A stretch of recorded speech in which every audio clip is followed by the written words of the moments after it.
Ош шаарында 4 саатка созулган ифтар базарын уюштуруу салтка айланган. Мурда шаардын бир гана бурчунда жайгашкан ифтар базарды азыр калаанын булуң бурчунан табууга болот. Бирок кала бийлиги мындай ачык асман алдындагы базарлардын ишмердүүлүгүн токтотууну туура көрүүдө. Анткени былтыркы Орозо айында ифтар базардан сатып алынган тамакка ууланган 8 учур катталган. Бул санитардык көзөмөлдөө кызматына арыз жазган фактылар гана.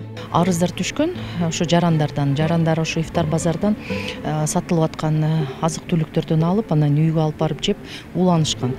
Бизге кайрылган, биз тараптан оперативдүү түрдө биз реакция бергенбиз, рейдтерге чыгып, андан сырткары толук материалдарды УВДга, Оштун УВДсына бергенбиз.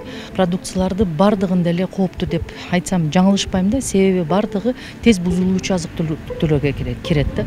Упакованный бир да продукт жок. Санитардык көзөмөл кызматы жеринде текшерүү иштерин жүргүзүп, тамак-аш коопсуздук нормаларына жооп бербеген кемчиликтерди байкашкан. Мындан улам кала бийлигине чара көрүү өтүнүчү менен кайрылышты. Бүгүнкү күндө ачык асман алдындагы баш аламан базар уюштуруу аракеттерин жоюу иштери башталды. Бул кадамга албетте соодагерлер каршы чыгышууда. Алар бир ай убакыт берүүсүн мэриядан суранып жатышат. Мисалы мен өзүм борсок бышырам.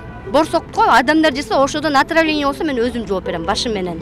Ар бир адам өзү жооп берет, өзүнүн фамилиясын кол коюп берге эметип кетти, санэпидстанциялар текшерип кетти. Мусорго акча төлөнөт, алынат, 20 сомдон төлөйбүз. Эми 20 күнгө мэрия тараптан бизге уруксат берсе иштеп алат элек. Кыргызстан дегенде Ошту мисалы машы ифтар базары деп туруп билет эллерчи, мисалы башка мамлекеттердеги. Бу жерден отравление болдум деп туруп бир интернетке же башкага чыккан эмес эч ким. Ошон үчүн суранат элек. Мэриябыз бар жакшы эми түшүнгөн адамдар, Орозонун күндө бардыгыбыз мусулманбыз. Ошого бизге бир рухсат берип койсо, кичине тиричилик кылып алайлы.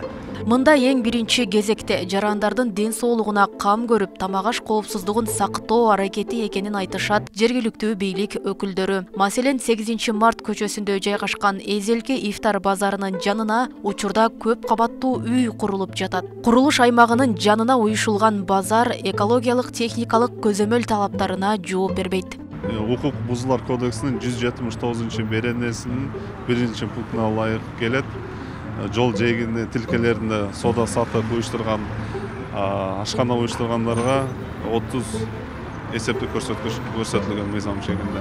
Ошо бүгүнкү күндө буларга жол берилбейт соода кылганга. Эгерде соода кылса дагы биринчи ишканалар менен макулдашып анан соода кылыш керек. Себеби элдердин коопсуздугу бар бул жерде.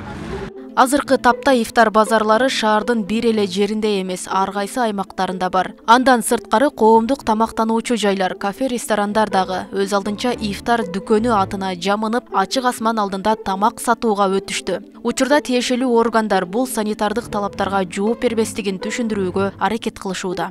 Şu yerde aka bir günde 24 saatte 2 saat, 1,5 saat sooda болот.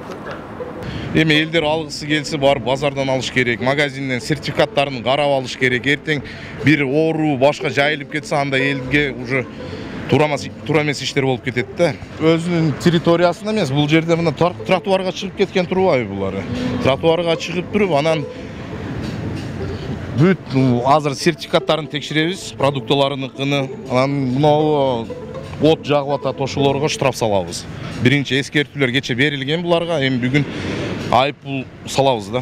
Буга чейин берилген эскертүүлөрдөн майнап чыккан эмес. Ошондуктан бүгүндөн тарта мындай аракеттерге баш аламан соода уюштуруу, санитардык нормаларды бузуу жүйөсү менен айыппул салуу башталды. Санитардык көзөмөлчүлөр жарандарга ачык асман алдындагы тазалык шарттары жок, көчөдө сатылган тамак-аштарды колдонууда, уулануудан сак болууга чакырат. Роза Акматжан кызы, Адилбек Абдакимов, Ош ТВ.